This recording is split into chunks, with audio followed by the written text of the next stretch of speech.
बच्चों, आज fourth lesson गतिमान आवेश एवं चुंबकत्व मूविंग चार्जेज एंड मैग्नेटिज्म का नेक्स्ट टॉपिक स्टार्ट करते हैं। हमने इस टॉपिक से पहले पढ़ाया था कि कोई भी मूविंग चार्जेज यानी कि गतिमान आवेश जब चुंबकीय क्षेत्र में गति करता है तो उस पर एक बल कार्य करता है। उस बल को हम चुंबकीय बल कहते हैं। चुंबकीय और वैद्युत क्षेत्र दोनों में गतिमान होता है आवेश कण, तब जो नेट फोर्स होता है उसे हम लॉरेंज बल कह देते हैं। बहरहाल लॉरेंज बल कहें या फिर आप चुंबकीय बल, लेकिन लॉरेंज बल बता दिया मैंने, वो वैद्युत और चुंबकीय क्षेत्र दोनों में जो प्राणायाम बल कार्य करता है वो लॉरेंज बल। तो बच्चों, वहां एक आवेश, कोई भी एक आवेशित कण गति कर रहा है, एक कण है, चाहे वो कण कोई सा भी हो सकता है, इलेक्ट्रॉन, प्रोटॉन, अल्फा कण, किसी पे लेकिन चार्ज होना चाहिए, चाहे वो पॉजिटिव चार्ज या नेगेटिव चार्ज। तो ये हम पहले इसका एक्सप्लेन कर चुके हैं कि कोई भी आवेशित कण यानी कि जो आवेश कण जिस कण पर आवेश है वो चुंबकीय क्षेत्र में गतिमान है, चल रहा है, उसके अंदर वेग है। जब वेग है उसके अंदर गतिमान है तब उस पर एक बल लगने लगता है, उसे हम चुंबकीय बल कहते हैं।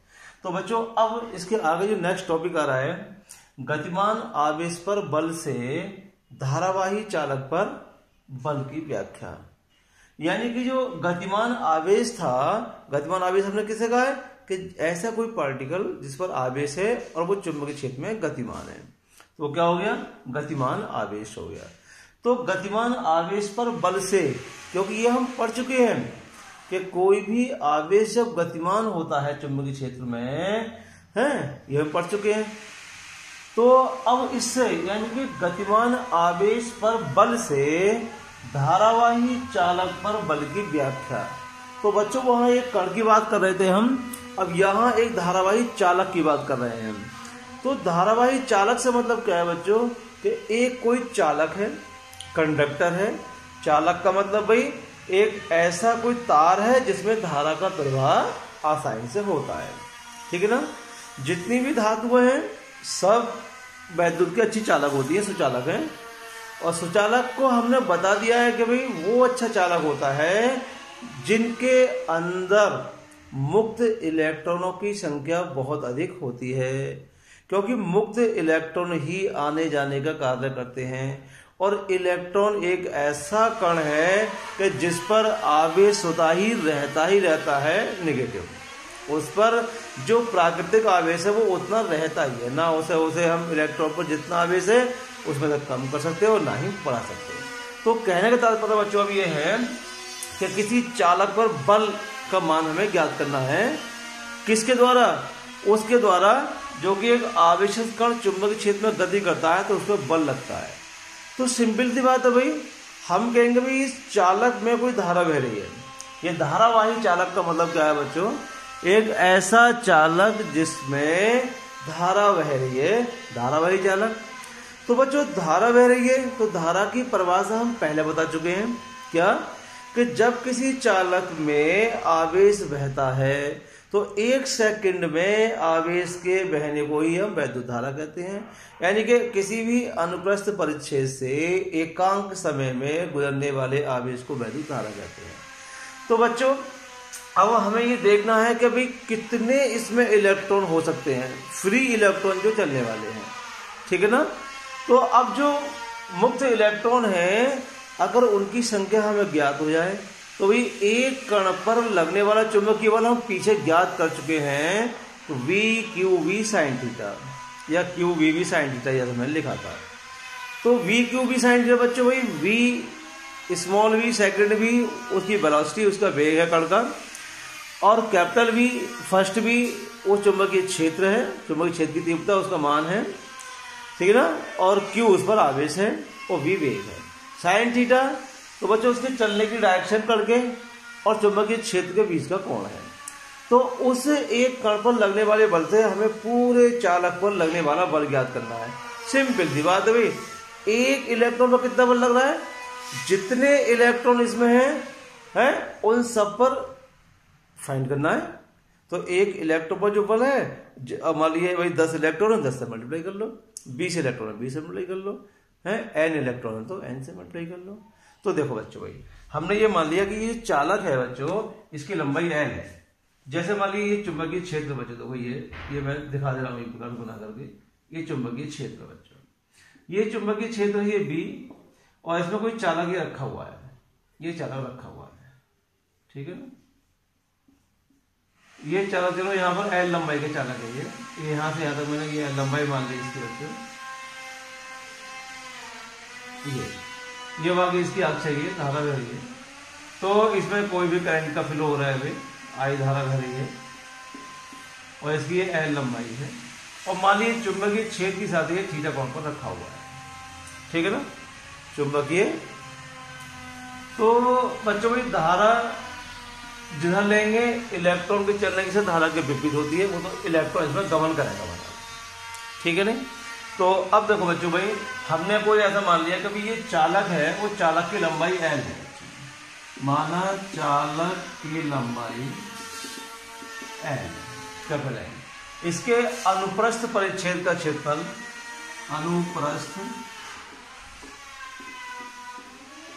अनुप्रस्थ फाट का क्षेत्रफल या अनुप्रस्थ परिच्छेद, अनुप्रस्थ परिच्छेद क्षेत्रफल बच्चों A है, कैपिटल A, ठीक है ना। इसमें अगर I धारा प्रवाहित हो रही है, धारा I प्रवाहित करने पर जो मुक्त इलेक्ट्रॉन है वो अनुगमन वेग Vd से चलने लगते हैं, अनुगमन वेग। तो बच्चों भाई अनुगमन वेग Vd, जब इसमें धारा प्रवाहित होगी तो मुक्त इलेक्ट्रॉन एक से दूसरी तरह की ओर अनुगमन वेग Vd से चलने लगेंगे, ठीक है ना। अब बच्चों हमने मान लिया इस चालक के एकांक आयतन में मुक्त इलेक्ट्रॉनों की संख्या। तो देखो बच्चों भाई एकांक आयतन में मुक्त इलेक्ट्रॉन की संख्या, चलो भाई स्मॉल है। तो बच्चों एकांक आयतन में मुक्त इलेक्ट्रॉन, कोई भी चालक है उसके एकांक आयतन में मुक्त इलेक्ट्रॉनों की संख्या स्मॉल है। अगर अब जितना भी आयतन होगा उससे मल्टीप्लाई कर देंगे तो टोटल इलेक्ट्रॉनों की संख्या आ जाएगी, ठीक है बच्चों।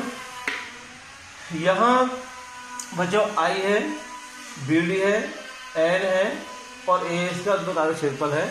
हमने पीछे एक अनुगमन वेग, धारा है और मुक्त इलेक्ट्रॉनों की संख्या जो एकांक आयतन में है, इसके बीच एक संबंध स्थापित किया है। अगर वो संबंध याद आ रहा हो तो ठीक है, ना तो वो मैं लिख रहा हूं, याद करना भाई, इंपॉर्टेंट फॉर्मूला है वो, और पीछे एक दो बार और भी आया है बच्चों। I इक्वल टू NaVd, ये इक्वेशन फर्स्ट डाल दिया है। ये पहले प्रूफ हो चुका है इससे पहले चैप्टर में, ठीक है ना, और मैंने एक दो बार इसका यूज भी किया और वहां भी कहा था ये इंपॉर्टेंट फार्मूला है, याद कर लो, आगे भी काम में आएगा।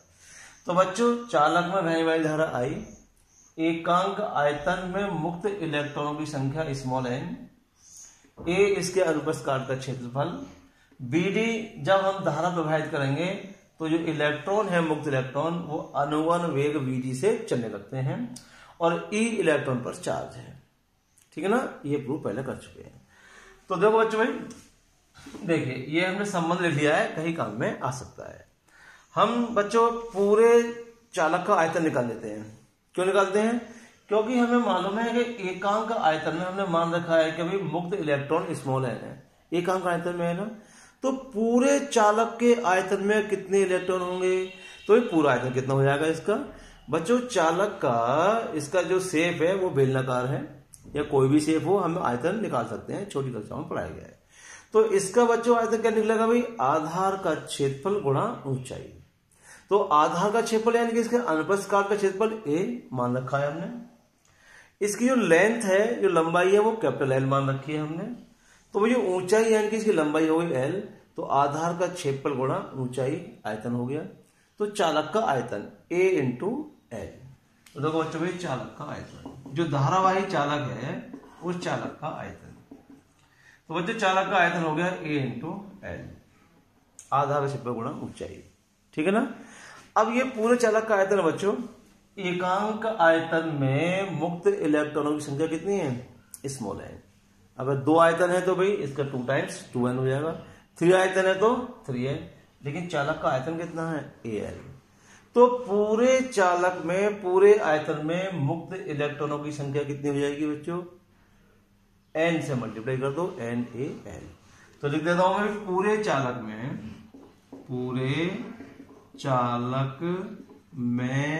मुक्त इलेक्ट्रॉनों की संख्या, मुक्त इलेक्ट्रॉन्स की संख्या, सही है बच्चों। तो भाई NaL, बात समझ में आ गई, क्योंकि n एकांक आयतन में मुक्त इलेक्ट्रॉन और आयतन है पूरा An, तो बच्चों पूरे चालक में NaL मुक्त इलेक्ट्रॉन की संख्या हो गई।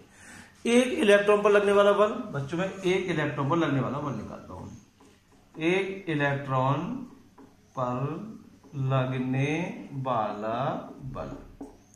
तो बच्चों एक इलेक्ट्रॉन पर लगने वाला बल, चलो मैंने F डैश लिख दिया है क्योंकि हमें तो पूरे चालक को निकालेंगे तो वो F लिख लेंगे, F डैश। तो पीछे क्या था भाई कि कोई भी गतिमान आवेश चुंबकीय क्षेत्र में गति कर रहा है b वेग से, है तो उस पर कितना चुंबकीय बल कार्य करता है, QV साइन थीटा। मैं लिख देता हूं QV साइन थीटा। ये इससे पहले टॉपिक में पढ़ा दिया गया है, समझा दिया गया बच्चों। तो बच्चों भाई इसने सूत्र से यहां कौन गति कर रहा है, इलेक्ट्रॉन। में एक इलेक्ट्रॉन की बात कर रहा हूं, अभी इलेक्ट्रॉन बहुत से हैं, तो एक इलेक्ट्रॉन जो गति कर रहा है, तो भाई पीछे वाला टॉपिक हो गया कि एक आवेशित कण। तो बच्चों इलेक्ट्रॉन पर चार्ज हम क्या मानते हैं, ए, तो हम क्यू के स्थान पर ए लिख दें। और वो इलेक्ट्रॉन जो फ्री इलेक्ट्रॉन है वो किस वेग से चल रहा है, अनुगमन वेग वीडी से, तो v के स्थान पर देखो यहाँ वीडी आ जाएगा। चुंबकीय क्षेत्र यहां भी b है, चुंबकीय क्षेत्र लिखा नहीं है, कहीं लिख देते हैं चुंबकीय क्षेत्र b है, एक समान चुंबकीय क्षेत्र b, ठीक है ना, b है। तो एक समान चुंबकीय क्षेत्र b है और चुंबकीय क्षेत्र से थीटा कोण पर गति कर रहा है वो इलेक्ट्रॉन, चालक थीटा कोण पर रखा हुआ है। तो E Vd और देखो ये b और साइन थीटा, ठीक है बच्चों भाई। तो एक इलेक्ट्रॉन पर लगने वाला बल हो गया ये। अब हम ये देखें भाई पूरे चालक में इलेक्ट्रॉन कितने हैं, तो एक इलेक्ट्रॉन पर इतना बल और पूरे चालक में जितने इलेक्ट्रॉन है सब पर कितना बल लगेगा, तो भाई एक इलेक्ट्रॉन पर जो बल है तो वो चालक में जितने इलेक्ट्रॉन है उस संख्या से मल्टीप्लाई। तो बच्चों देखो पूरे चालक में मुक्त इलेक्ट्रॉन की संख्या NaL और एक इलेक्ट्रॉन पर बल इतना, तो बच्चों पूरे चालक पर लगने वाला बल, तो पूरे चालक पर लगने वाला बल कितना हो जाएगा भाई, इसकी और इसकी मल्टीप्लाई। तो देखो बच्चों भाई यहां लिख देते हैं पूरे चालक पर बल, तो देखो चालक पर बल, चालक पर लगने वाला बल, तो F इक्वल टू, तो बच्चों भाई एक इलेक्ट्रॉन पर लगने वाला बल यानी कि F डैश गुणा पूरे चालक में मुक्त इलेक्ट्रॉनों की संख्या, यानी पूरे चालक में मुक्त इलेक्ट्रॉनों की संख्या, इलेक्ट्रॉन्स की संख्या टोटल, सही है ना बच्चों। तो अब देखिए यहां पर F डैश, तो F डैश कितना है, यानी कि एक इलेक्ट्रॉन पर बल कितना है, E Vd B और साइन थीटा इनटू इलेक्ट्रॉनों की संख्या कितनी है NaL, बात क्लियर हो रही है बच्चों भाई। टोटल इलेक्ट्रॉन इतने हैं पूरे चालक में, एक इलेक्ट्रॉन पर बल इतना है, तो पूरे चालक पर बल यानी कि सभी इलेक्ट्रॉन पर बल, तो बच्चों भाई एक इलेक्ट्रॉन पर बल और इलेक्ट्रॉन की संख्या गुणा हो गई, तो पूरे चालक पर बल आ गया। इक्वेशन फर्स्ट जो डाली है मैंने, इक्वेशन फर्स्ट क्या कह रही है कि भाई NaBdE इक्वल होता है I के, यह पहले पढ़ चुके हैं। तो बच्चों देखो यहाँ पर NaVdE, Na और ये BdE क्या लिख सकते हैं, इक्वेशन फर्स्ट से हम I लिख सकते हैं। तो देखो बच्चों यहाँ से F equal to I NaBdE, ये तो हो गया I इक्वेशन फर्स्ट से, I और ये देखो B है और ये L है और ये साइन है। तो बच्चों भाई ये हुआ फार्मूला, ये हुआ पूरे चालक पर लगने वाला, Y इक्वेशन 1। वाई बल, ये बल से ये वैल्यू पुट कर दी। बच्चों बात समझ में आ रही है? अब ये पूरे चालक पर इतना बल लगेगा कब? जब इस चालक में धारा बह रही हो और चुंबकीय क्षेत्र में रखा हो, क्योंकि धारा बह रही है इसका मतलब इलेक्ट्रॉन इसमें चल रहे हैं, इलेक्ट्रॉन चल रहे हैं, इलेक्ट्रॉन पर आवेश होता है, यानी कि गतिमान आवेश है, और जब गतिमान आवेश चुंबकीय क्षेत्र में गति करता है तो उस पर चुंबकीय बल कार्य करता है। तो अब पूरे चालक पर लगने वाला चुंबकीय बल का फार्मूला होगा बच्चों IBL sin थीटा। ठीक बच्चों, तो अब देखो इस फार्मूले से हम चुंबकीय क्षेत्र की तीव्रता का मात्रक निकालते हैं, इसका विमीय सूत्र भी निकालते हैं। एक फार्मूला और भी आएगा इसका, तो उससे इसका मात्रक को दूसरा आएगा, तो इसके मात्रक भी बताते हैं हम और इसका विमीय सूत्र बताते हैं बच्चों चुंबकीय क्षेत्र का। कल जो फार्मूला आया था, यानी इससे पहली वीडियो में, एक आवेशित कण जो गतिमान है चुंबकीय क्षेत्र पर, उस पर बल निकाला हमने QV sin थीटा, उससे भी हम B का मात्रक निकाल सकते हैं, उससे ही वही आएगा जो इससे आएगा। ठीक है ना? तो मैं इसका देखो मात्रक है निकालता हूं बच्चों जो, तो इसे मिटा देते हैं इसका मात्रक। देखो बच्चों भाई B का मात्रक, B यानी चुंबकीय क्षेत्र, मैं लिख रहा बच्चों B का मात्रक। तो B के मात्रक के लिए मैं फार्मूला लगाता हूं। ठीक है ना बच्चों? एक बात और, इस B का मात्रक निकालने से पहले मैं इसकी कंडीशन निकाल दूंगा। ये बल हम चालक को चुंबकीय क्षेत्र में किस किस स्थिति में कैसे रखें जिससे कि इस पर ये बल कम से कम हो, न्यूनतम हो और अधिकतम हो, पहले ये बता दूं। तो बच्चे देखो भाई, न्यूनतम बल के लिए फर्स्ट, यदि चालक चुंबकीय क्षेत्र की दिशा में रखा हुआ है, बच्चों चालक चुंबकीय क्षेत्र की दिशा में रखा हुआ है, तो दिशा का मतलब क्या हुआ? ये चालक है, ये चुंबकीय क्षेत्र है, चुंबकीय क्षेत्र की दिशा में का मतलब चुंबकीय क्षेत्र के समांतर रखा है। जब समांतर रखा है बच्चे देखो ये, तो हम देखो इसको समांतर लेकर आएंगे, ऐसे धीरे धीरे थीटा का मान कम हो रहा है, और जब थीटा कम घटते घटते शून्य हो गया तो चालक की लंबाई इसके अनुदिश हो गई चुंबकीय क्षेत्र के, यानी कि थीटा इक्वल टू 0। बात समझ में आ गई? जब समांतर है चुंबकीय क्षेत्र के चालक तो थीटा इक्वल टू 0। तो बच्चों भाई समांतर है तो थीटा इक्वल टू 0, तब देखो इस फार्मूले से F की वैल्यू हो जाएगी IBL sin 0, sin 0 की वैल्यू 0, तो बल कितना लगेगा? 0, न्यूनतम बल आ गया। अधिकतम बल कब होगा बच्चों? ये सेकंड, यदि चालक को घुमाकर हम चुंबकीय क्षेत्र की दिशा से थीटा कोण पर रख दें, यानी कि 90 पर लंबवत रख दें, चालक चुंबकीय क्षेत्र के, चुंबकीय क्षेत्र अगर ये है तो चुंबकीय क्षेत्र के लंबवत बच्चों 90 डिग्री पर। ठीक है ना? तो चालक और चुंबकीय क्षेत्र के बीच, चालक की लंबाई और चुंबकीय क्षेत्र के बीच कोण थीटा 90 यानी कि लंबवत है। तो यदि थीटा 90 डिग्री तो बच्चों फोर्स लगेगा IBL sin 90, और sin 90 की वैल्यू 1। जब 1 हो जाएगा तो बच्चों देखो ये हो जाएगा भाई IBL, ये हो गया बच्चों। ये बल का मैक्सिमम मान होता है, अधिकतम मान होता है, इससे अधिक मान नहीं हो सकता, चाहे हम कोई सी भी पोजीशन में रखें। तो बच्चों अगर एग्जाम में पूछे कि भाई चालक को हम किस पोजीशन में रखें चुंबकीय क्षेत्र से, चुंबकीय क्षेत्र की दिशा से समांतर या किसी एंगल पर या लंबवत, तो अधिकतम मान कब आएगा? तो बच्चों जब वो लंबवत होगा तो अधिकतम मान आएगा। न्यूनतम कम से कम यानी कि 0 जब वो उसी दिशा में होगा, चालक चुंबकीय क्षेत्र की दिशा में होगा, यानी कि थीटा 0 होगा। ठीक है बच्चों भाई?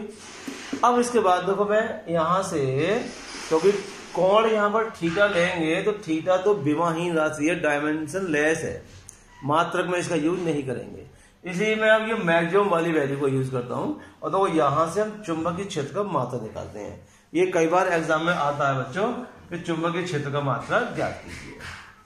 तो देखिए बच्चों, चुंबकीय क्षेत्र का मात्रक यानी कि B का मात्रक, तो बच्चों भाई B का मात्रक इस फार्मूले से हम पढ़ेंगे, चूंकि हम जानते हैं F equal to IBL sin theta, तो थीटा कोण तो विमाहीन राशि है, इसलिए मात्रक में उसका यूज नहीं करेंगे। तो मैंने ये अधिकतम बल का फार्मूला ले लिया है बच्चों। यहां से जिसका मात्रक निकालना है उस राशि को इक्वल कर लो, तो यहां से भी B equal to F upon IL। ठीक है बच्चों? F फोर्स, बल, बल का विमीय सूत्र जानते हो भाई, I धारा करंट बीमी सूत्र जानते हो, एल लेंथ लंबाई बीमी सूत्र जानते हो।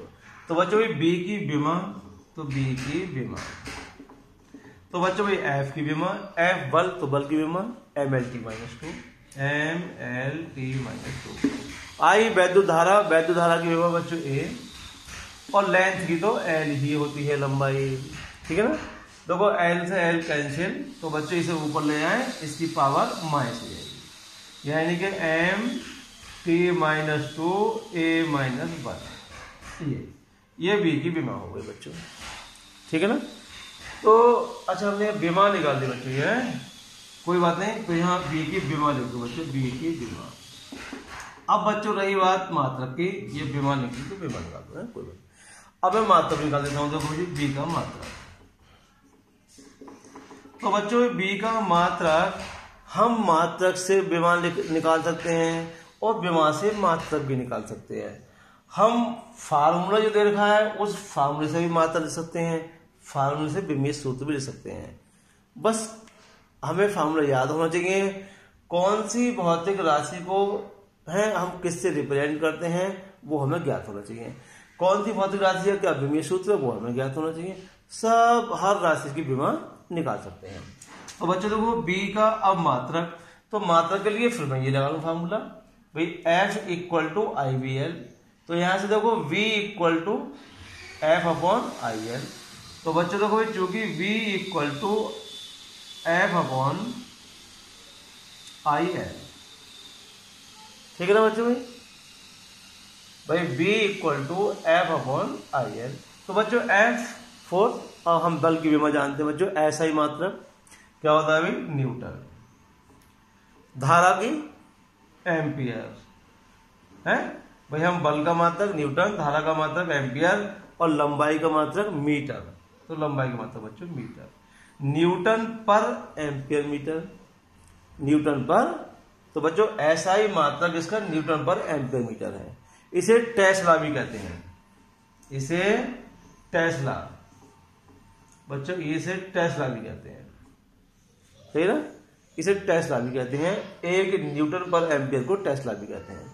तो हम टेस्ला लिखें या न्यूटन पर एम्पियर मीटर लिखें, ये ऐसा ही मात्रक हो गया बच्चों। इसका सीजीएस मात्रक भी होता है, सीजीएस मात्रक होता है बच्चों गॉस, क्या होता है गॉस, ये सीजीएस मात्रक है इसका। तो सीजीएस मात्रक गॉस होता है बच्चों, और गॉस और टेस्ला यानी कि न्यूटन पर एम्पियर मीटर में संबंध भी होता है। एक गॉस बराबर होता है बच्चों 10⁻⁴ टेस्ला, ठीक है ना। ये हम ऐसे चेंज कर सकते हैं बच्चों। इसके बाद देखो ये जो टॉपिक हुआ कि गतिमान आवेश पर, यानी कि एक आवेश गतिमान है, चुंबकीय क्षेत्र में रखा है तो बल कार्य करता है, लेकिन बल किस दिशा में लग रहा है ये हमें अभी ज्ञात नहीं हुआ। कोई चालक यानी कि धारावाही चालक है जिसमें धारा बह रही है और चुंबकीय क्षेत्र में रखा हुआ है, इस पर भी बल लग रहा है, लेकिन बल की डायरेक्शन वो इधर है, ऊपर है, नीचे है, किस साइड में, वो बल की डायरेक्शन हमें अभी ज्ञात नहीं हो पाई। हमने बल का मान तो निकाल लिया। तो बच्चों इस बल की डायरेक्शन ज्ञात करने के लिए दो फार्मूले हैं। एक तो फ्लेमिंग ने अपने बाएं हाथ का नियम दिया, फ्लेमिंग ने बाएं हाथ का नियम दिया, और एक दाएं हाथ की हथेली का नियम नंबर 2 है। 2 क्यों, आपको पहले तो पढ़ाएंगे, पहला अभी पढ़ाएंगे। नियम नंबर 1 चुंबकीय क्षेत्र की दिशा देखने के लिए है, वो इसके बाद टॉपिक आएगा। तो बच्चों देखो भाई चुंबकीय बल, चाहे वो धारावाही चालक हो या कोई आवेशित कण जो गतिमान है चुंबकीय क्षेत्र में, तो जो बल का हम दिशा निकालेंगे वो दिशा पहले बताता हूं मैं, फ्लेमिंग के बाएं हाथ का नियम, बाएं हाथ का नियम। तो क्या है बच्चे देखो फ्लेमिंग के बाएं हाथ का नियम। फ्लेमिंग ने कहा भाई फ्लेमिंग के बाएं हाथ का नियम, उन्होंने कहा कि यदि हम बाएं हाथ को ये अंगूठा और उसके पास वाली 2 उंगली, अंगूठा और इसके पास की 2 उंगली, ये बीच की उंगली हो गई वैसे तो अंगूठा ये पास की 2 उंगली, ठीक है ना। तो इस प्रकार फैलाएं बच्चों के तीनों उंगलियां परस्पर लंबवत हों, तीनों उंगलियां परस्पर लंबवत हों, ठीक है ना। तो लंबा देखो ये इधर है, ये इधर है, तो ये 90, ये ठीक नीचे है तो ये भी 90, और एक इधर इधर ये भी 90। इस प्रकार हम तीनों उंगलियों को, अंगूठा पास की 2 उंगलियों को फैलाएं कि परस्पर वो एक दूसरे लंबवत है, ठीक है ना। तब बच्चों क्या है, ये जो बीच की उंगली है यानी अंगूठे के पास वाली उंगली है, तो अंगूठे के पास वाली उंगली चुंबकीय क्षेत्र की दिशा में हो। किसकी? चुंबकीय क्षेत्र, मैग्नेटिक फील्ड, ठीक है ना।